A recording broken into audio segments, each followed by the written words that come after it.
This is December 20th. We're on hole number 1 and just wanted to give a quick update on what we've been doing the last couple months and what our plan is for the winter months and into the growing season. And this is a good example of what we're doing across the board on the entire golf course. So number 1, first thing we're doing across the golf course is evaluating all the mulch beds. It's one of the biggest maintenance items, especially after rain. Mulch tends to wash everywhere, down in the fairways, into bunkers even. So we're trying to evaluate what mulch beds can we get rid of, which mulch beds can we shrink. This is a good example.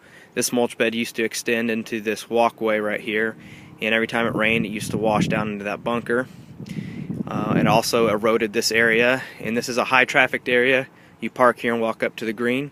So it was very muddy, slippery, so we decided to get rid of it, do some walkways, decorative grasses, some rock work, and it seems to have helped the traffic issue. It stopped all the mulch washing into the bunkers, so better playing conditions, safer for members, and just looks a lot better with the native grasses and stonework.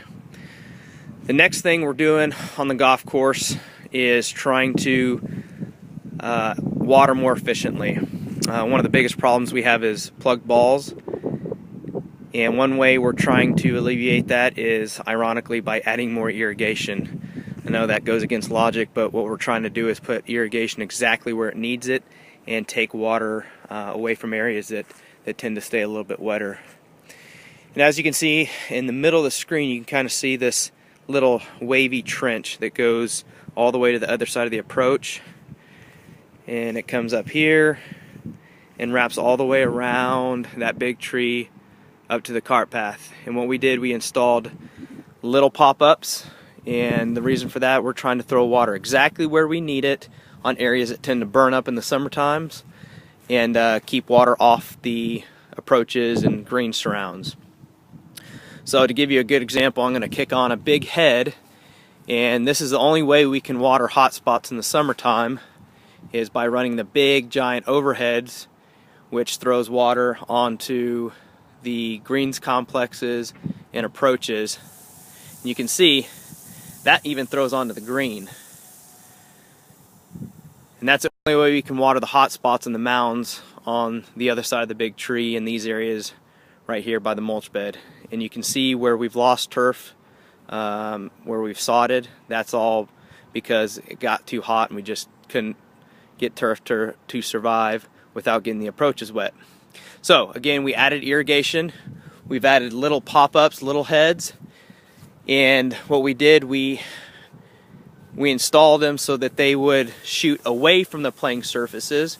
So you can see every head right here is pointed away from the approaches, away from the greens, and only throws water where we need it, towards the edges of the creeks, to the mounds, and those areas. So in the summertime, when it's 105 degrees and very windy, we're losing turf, we can quickly come run these heads in the afternoon for 3 or 4 minutes and cool it down without throwing any water onto the approaches and even the putting surface.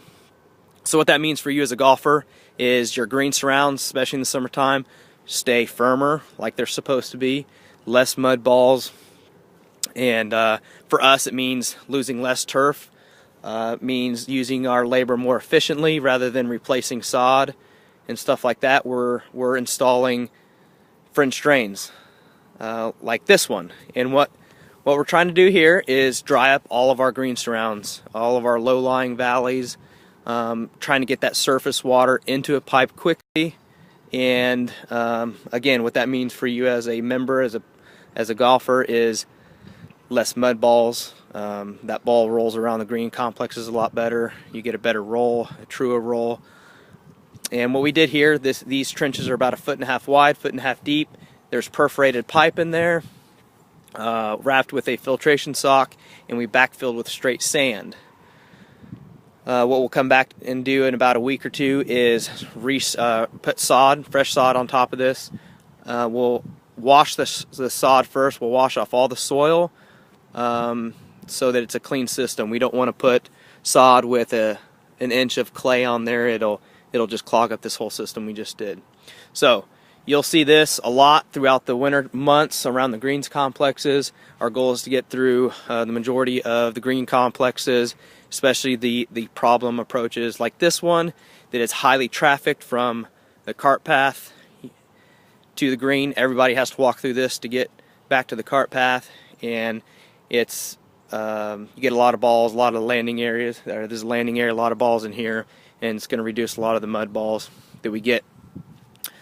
Another thing that we did this fall, you can see that green box over there. Those are our irrigation boxes. We upgraded these to state-of-the-art controllers. What that means for you as a golfer is we're able to water more efficiently. It's smarter. It shrinks our watering table at night, which means usually in the heat of the summer it takes us about 10 hours to water the golf course completely. That's all the pump station is able to do with the old software we had. With the new software, it shrinks our watering table, which means instead of any irrigation at 6 a.m. in the morning, it's going to end at 4 a.m. or 3 a.m., which gives that water a little bit more time to soak in, and by that first 8 o'clock tee time, it's a little bit firmer out there, and obviously you're going to get a better roll off the tee. So that's what we're trying to accomplish here. Everything we're doing here is trying to promote better playing conditions for the members. One thing we've implemented as well is moisture meters. And this little probe here sticking into the green we use every day. And what that reads, it reads percent moisture on the greens. And we probe this thing about 100 times on each green, literally. And what that does is gives us a specific reading on the green. So we can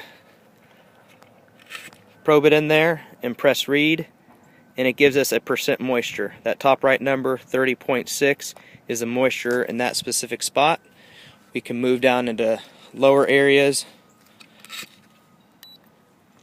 and it changes a little bit, 29.2. What this gives us, it gives us real data that we can use. It gives us thresholds. When do we run overheads at night, or when do we simply hand water? If we can get away with just hand watering a few spots on the green, we would rather do that than turn our overheads on and get the green surrounds wet.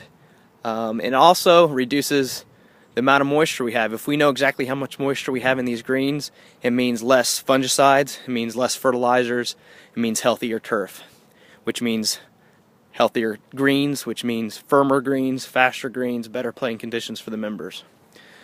So that's one thing we implemented in the last couple months when we redid the greens. And obviously everybody knows that we went from emerald putting greens, which is an older dwarf grass, to champion, which is an ultra dwarf. The ultra dwarfs were designed and engineered for better green speeds, basically. It's in a very, very aggressive grass, which we chose because our water is pretty bad here in the Brazos Valley, and we needed a very, very vigorous ultra dwarf, which champion is the most vigorous ultra dwarf out there. And green speeds have been increasing every week. These things have really come on in the last month and a half and are doing exactly what champion was engineered to do. So those are the things we're doing on the golf course right now. We'll continue to add drainage over the winter months, and what you'll see next spring and next summer, especially in the approaches and fairways, landing areas in the fairways, you'll see a lot of aerification.